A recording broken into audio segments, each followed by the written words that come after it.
welcome back to another episode of the Citizens Fancast, and a happy new year to everyone out there listening.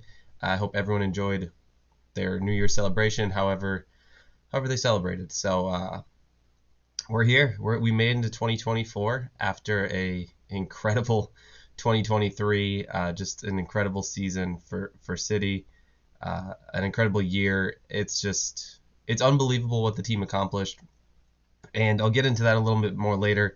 But for now, I'd just like to cover the matches we played this week, and then we'll get into kind of the whole year in review, and just a little look ahead to our match next weekend, and then a look at the Premier League table and how we're doing. So excited for this episode, excited to get going here, and excited to keep this podcast rolling into 2024. So with that being said, let's get right into the Everton match. So the lineup for the match was Ederson, Walker, Stones, Akanji, Ake, Nunez, Rodri, Bernardo Silva, Foden, Grealish, Alvarez.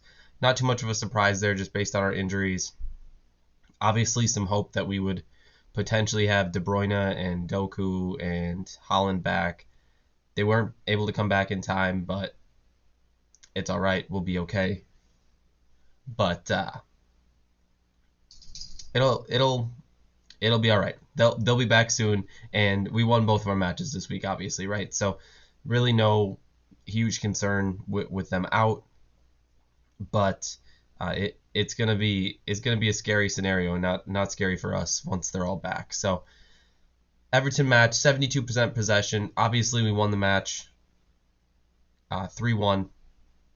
So goals by Foden in the 53rd minute with an assist from Bernardo Silva, Alvarez in the 64th minute on a penalty, and then Bernardo Silva in the 86th minute, which I would probably say was assisted by Jordan Pickford. But as far as the game goes,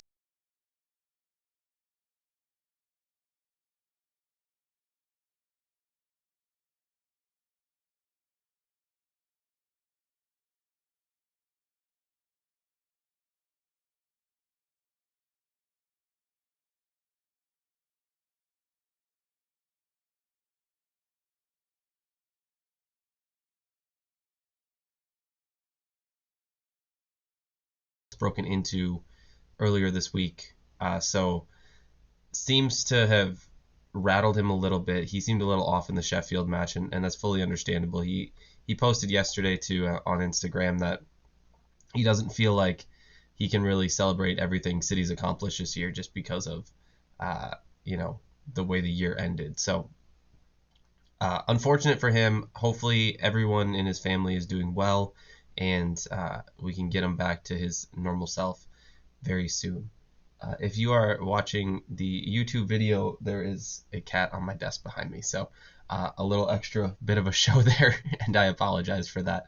But moving forward, so another thing I noticed with Nunez is that when he plays, he makes the same run every single time. Feels like every single time he's making that run in between the opposing team's left back and center back. Now, at times it opens up space with him running through. It drags another defender over, but I feel like he needs to be partnered maybe with someone else that can play a little more defensive in a way. I think a lot of times he's attributing to us being a little exposed defensively just with him playing so high up. So he I feel like he just plays a little bit too high, where when you have Kovacic playing, he kind of fills those gaps in the middle, so we don't have as much of a disconnect from the defense to the midfield. It's a little too high for my liking. I don't know if that's his doing, Pep's doing, whatever. It just, for me, it feels like he's playing a little bit too high. So hopefully in the coming matches he'll either be partnered with somebody else that can fill that space a little bit more, so Rodri's not so isolated on his own. But beyond that, I think he does well for us. He's very good going forward. I think he just needs, as a midfielder, a little more defensiveness in him, and a little more ability to, fill in those defensive gaps and not always push that line up so high. But it was an interesting match. I felt like, it seemed like there was a lot of disconnect between the midfield and the defense, like I said, and it wasn't just Nunez. At times it was Foden as well. With him being in the center, he needs to be at certain times and in certain games, he needs to be a little bit more of a midfielder and less of an attacker. Come back to the ball a little bit more, be an option.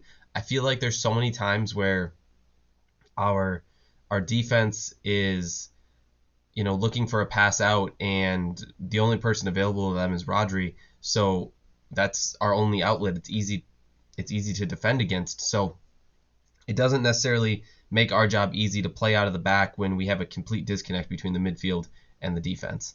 I think it's something that'll improve with De Bruyne coming back. I think it's something that we're working on. It's hard when you have so many different players not used to playing in their certain positions and whatnot. Players going down injured. You don't have options if someone's having an off match or something like that. So it's difficult to kind of, you don't want to put the blame on a certain person. I think it's a collective. Our midfield and our defense just need to be a little more connected, and that's plain and simple. So, like I said, we won the match 3-1. A mistake from Rodri led to their goal, and he doesn't make a lot of mistakes. Unfortunate that when he does make one, that it did result in a goal. So, we played better. We always play better. It's just at Everton, they went up. It just made it a little difficult. So I feel like we're working on eliminating those mistakes. I know a lot of people are on the team hard about the lack of clean sheets that we get, but for the most part, I think we're moving in the right direction. Like I said, it's hard. Once we get everyone back, I think it's going to help a lot. I think even just the presence of De Bruyne in training, we're seeing a little bit of a switch, and everyone's starting to step up to that next level.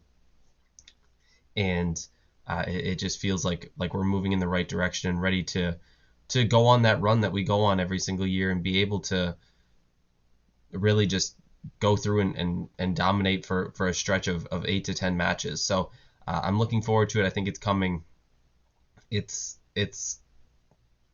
We're working on it, but I think really once De Bruyne is back, and with not having a ton of matches here in January, is really going to help get our team healthy, and we're going to be able to hit that stride that we've been missing a little bit. So obviously we're still in a great spot in the league, in a better spot than we were last week, and it feels like we're moving in the right direction. So I feel like as well. So the little bit of lack of midfield presence that we had, in the Everton match, it felt like that was with Nunez and Foden playing. They were so high, and it makes you think about why Kovacic was brought in, because he was kind of that Gundogan replacement.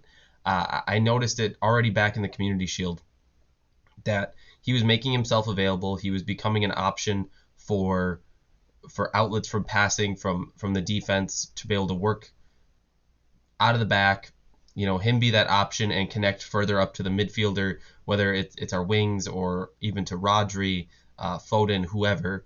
He was doing very well at connecting those pieces, being that connecting player who could really just move the ball from one line to another, essentially. And I think he should get more minutes in our team, because every time he plays, he does that. It seems a little more connected, and I think he truly just was our Gundogan replacement. He was always going to be. I think we knew for a while Gundogan was going to be leaving, and that's why we brought Kovacic in, just because it felt like we needed someone to replace him, and he's the obvious one. It's an underrated aspect of his game that not a lot of people are going to notice, because it's hard to notice at times when players are playing well when they're not getting goals and assists and whatnot, but it's a really big thing to be able to, especially the way we play, hang on to the ball and be able to connect the defense, the midfield, and up to the wings and up to Holland or Alvarez, whoever's playing, to make sure that the entire team is connected, so we don't have those times where, when we're playing it out of the back, we get it up to the midfield or we move it up to Rodri and there's nowhere to go with the ball. We got to make a pass to someone in pressure and they lose the ball right away, or unnecessarily take someone on. But it's again, it's something I feel like will improve when De Bruyne comes back. I think he does a good job at doing that as well. His change of pace to get the balls in those scenarios, turn and make a pass. We all know his passing ability, so I'm looking to him to kind of be a player that's going to finally make all the rest of those connections that we've just been missing on a little bit. But at the end of the day, probably shouldn't have all our hope in him, but it's hard not to. In my opinion, he's the best player in the world, with Rodri as a close second. So I'm hopeful for once he comes back that we'll really hit our stride. But it was all in all a good match, a wonderful goal from Foden to tie the match again. For me, Grealish was man of the match. I know there was a big fuss about the penalty that we gave away, whether it was a penalty or not. It wasn't a natural position. Onana went to block the ball. His arm came up. That's not a natural position. It never will be. And I know Everton fans were throwing a fit. Liverpool fans are throwing a fit. And all the Everton fans are bringing up the Rodri handball from a couple of years ago, in which Rodri probably was a handball, but it was an offside in the build-up. And for some reason, they always seem to forget that. They don't remember for some reason. And if that penalty would have been given, Liverpool would have won the league. So you're sitting there and arguing that you should have got this penalty from years ago and how hard done you are and everything like that. But at the end of the day, if you get that penalty and tie that match with us, we don't go on to win the title, and Liverpool does. That's what you want. You want your biggest rival to win the title over us. It doesn't seem like they're truly thinking through exactly what they're saying, but not surprising. It just kind of it's the way it is. So my last complaint with the match, obviously, Stones went down injured, and it was a scenario where the Everton player, in my opinion, was clearly offside, and the assistant didn't put the flag up. And I know that they're not instructed to put their flag up if it's close. In my opinion, it feels like every time that there's a close one for City, but you can tell the player is off, or even if they're not, the assistant puts their flag up. They didn't put their flag up, and we have an unnecessary collision. In taking a shot, Stones goes to block the shot, ends up going down injured, and now who knows how long he's out. So my complaint is, if you're a referee, your main goal is to protect the players, and it's stupid things like that, and just always seeming to misjudge every scenario that just ruins these matches. And there's something that they can do on it that just, they gotta just be better. I don't know what else to say beyond that. It's you gotta be better if you're a professional referee, plain and simple. That's my biggest beef with that one. I don't know. I don't have a ton more to say on that. It's unfortunate that we have a player that goes down injured just because a referee can't properly do his job, but yet every time City is in those scenarios, they seem to have no issue putting their flag up. But end of the day, we got the 3 points. We beat Everton. I really, really can't stand Everton. They just really piss me off, in all honesty. But that's my personal issue with them, and I'm really glad we beat them. So Sheffield match this past weekend. Starting lineup: Ederson, Walker, Akanji, Ake, Guardiola, Kovacic, Rodri, Silva, Foden, Grealish, Alvarez. Possessed the ball for 80% of the match. Goals from Rodri in the 14th, one assist from Foden, and in the 61st from Alvarez, without an assist from Foden as well. De Bruyne was back on the bench. Huge. He got the whole stadium up and on their feet, standing ovation just for warming up. Obviously, he didn't end up entering the match, but it's incredible to see him back, and I'm happy that he's finally back. We got to see 23 minutes, I believe, is the exact number of him earlier this year, and I'm just super. Sorry about that. Excuse me. Just super excited to have him back. So, as far as the Sheffield match goes, there's not a ton to say other than we just dominated the match. Loads of possession. We didn't have a ton of results with the possession. It was a lot of hanging on to the ball, and I think that's just kind of the way Sheffield set up. They didn't want to get absolutely embarrassed, so they sat back. They didn't have a ton of players trying to go forward. I think they had 2 chances all match that they created, and we stopped both of them. So total control. First half, Ake and Akanji incredible on defense. A huge part as to why they didn't have any chances, stopping any counterattack that they could have. And it just feels like, like I said, we're getting to that point where we're clicking a little bit more. The one complaint I do have from the Sheffield match is Walker continuously playing too high, and it seems like it's becoming a habit way too much. He's playing too high. He's not really helping us in attack. I think with his speed, we need him back further so we don't concede goals on counterattacks. For some reason against Sheffield, I know he used to play there. He seems to always need to wind up from 25, 30 yards out and just waste our chances by missing those shots. But he seemed upset from reports I saw. When he got subbed off, he threw something at the bench and then walked straight down the tunnel. Now, if true, it's not what you want to see by a captain, definitely. I don't want to be too hard on him at the end of the day, but it's just a situation where he's got to compose himself, be a little bit better, and just not let that pressure get to him. I understand he wants to do well against his former club, but he's an outside defender. He doesn't score a lot of goals. He doesn't need to go out there and try to contribute in that way.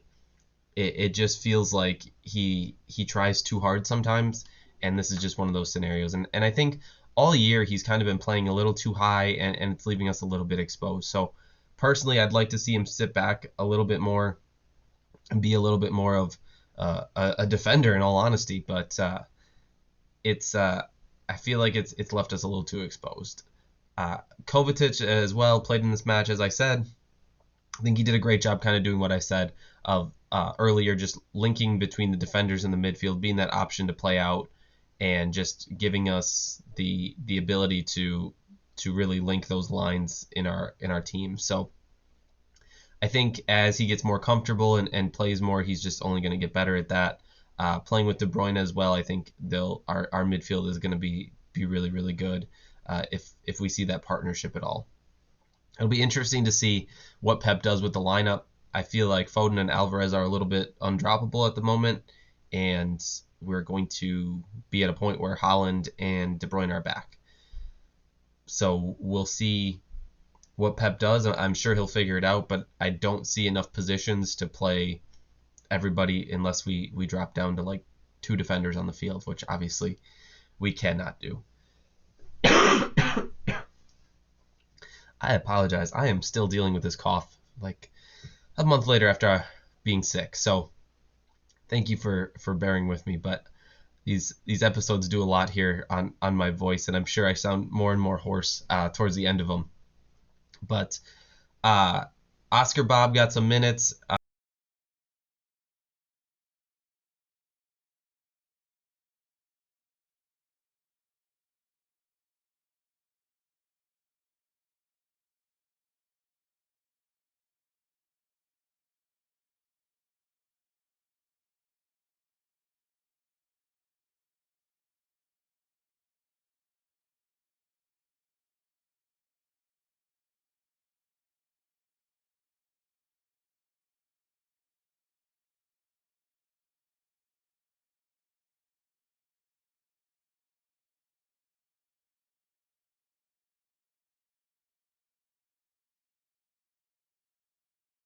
our team.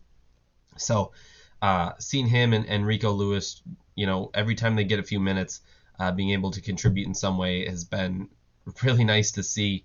So that's just our academy killing it again. For me, Foden was man of the match. Everything he touched just was incredible. 2 assists on the day, and just that's it. He's showing why he's a world class player, and I've seen a lot less of the Foden and Saka debates on Twitter, which never should have been a debate in the first place because it's so clear who the better player is. But those were our matches from this week. So quite a bit to break down. Obviously, 2 wins. It's nice to have some wins and be able.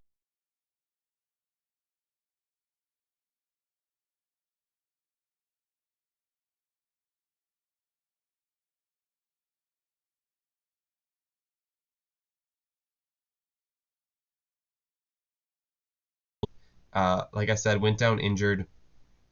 Is from what he posted, he said he won't be out long. Hopefully that's true. I'm not hopeful. I don't know what the injury is. It has nothing to do with his history. It's just contact injuries a lot of times just they're not good. So hopefully he's not out too long. Like I said, we don't have a lot of matches this month. From what I've seen, Doku should be back this weekend for our FA Cup match. Hopefully, if he is back, he doesn't get rushed into it. And I think De Bruyne is basically fully back right now. We'll see if he gets a start in the FA Cup match or not. I personally would like to see him go 45 minutes, maybe get his fitness up a little bit, and then sub him out. And then Holland as well. I think he's close to coming back. I'm not sure if he'll be back at the weekend yet, but I think he's close to coming back. So we're looking good. Obviously, Stones going down isn't good. We need him back. But as far as De Bruyne and Holland and Doku, they're well on their way back. But that being said, I would like to get a little bit into this year and just everything this club accomplished. And I know I touched on it a little bit last week, and I touched on it a little bit earlier in the episode. And just kind of just this year with City, and honestly this year for me. This is my platform to talk here about myself and City and everything. But we started off in June. We won the treble, and that was already more than I could have ever asked for. Obviously, never being able to win Champions League before, and then just being able to not only finally do that, but couple it with winning the league and the FA Cup against United, which was honestly as great as the Champions League final was. Beating United in the FA Cup final was potentially almost better, and just scoring in 12 seconds was an incredible moment, and honestly one that I'll never forget. And this year in a whole is just a year that I will never forget, and that's all because of City. This team has done incredible things. 5 trophies. They won the treble and then went to get the Super Cup and the Club World Cup as well. And it's just been an unforgettable year. And I don't know if we'll ever see something like this again, but it's been incredible to watch and incredible as a fan. And I really couldn't have asked for anything else. It's been a wild year, and I find it hard to put into words everything that we've done this year, and being able to truly comprehend how we did it and everything we've done. So an incredible year. Obviously, we went unbeaten at the Etihad as well. So that's just a cherry on top of the year. Not losing a single game at home, and just looking back at a couple of my favorite moments, in all honesty, from the year. Beating Bayern at home, the dominance against Madrid at home in the semifinal, probably the best first half I've ever seen of a football match. I don't think I've ever seen a team play better than we played in that first half against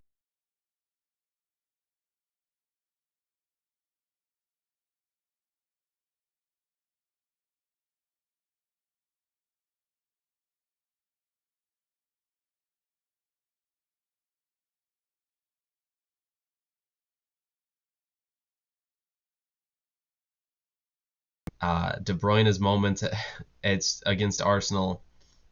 It's been an insane year, and I couldn't have scripted it any better myself, in all honesty. So incredible year for the team. As far as personally, I mean, I started this podcast back up. I started in 2017 or 2018. I don't remember. Did a couple episodes. Life got to be too much. It probably wasn't very good. And even when I started back early this year, I don't think it was very good. I wasn't doing this on video. I didn't have my TikTok up and running. I didn't even have Instagram up and running, honestly. It was just Twitter and basically listening on Spotify. And I've grown substantially more than I thought I would from my first couple episodes of it really just being my wife being the only one listening, and just seeing the numbers grow every single week. I truly appreciate every single person who listens, and I couldn't ask for any more. So thank you guys. I hope your year was as good as mine. I feel like I had a really good year. I hope 2024 is even better.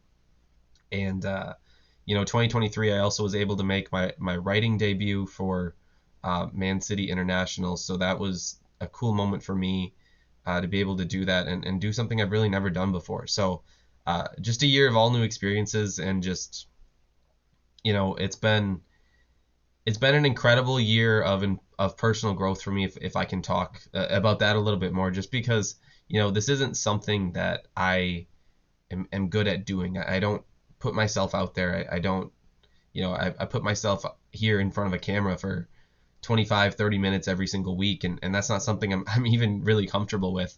I don't like listening back to the episodes, hearing my own voice. I'm not good at speaking or public speaking, and I think it's just all gotten better, and it's been a crazy year, but I truly appreciate everyone who listens, and I hope 2024 will be even better, and I'm looking forward to growing my city family here even more. So thank you guys so much, and I look forward to 2024, and thank you for listening and sticking with me, because I'd have no reason to do this if people weren't listening. So thank you guys so much. But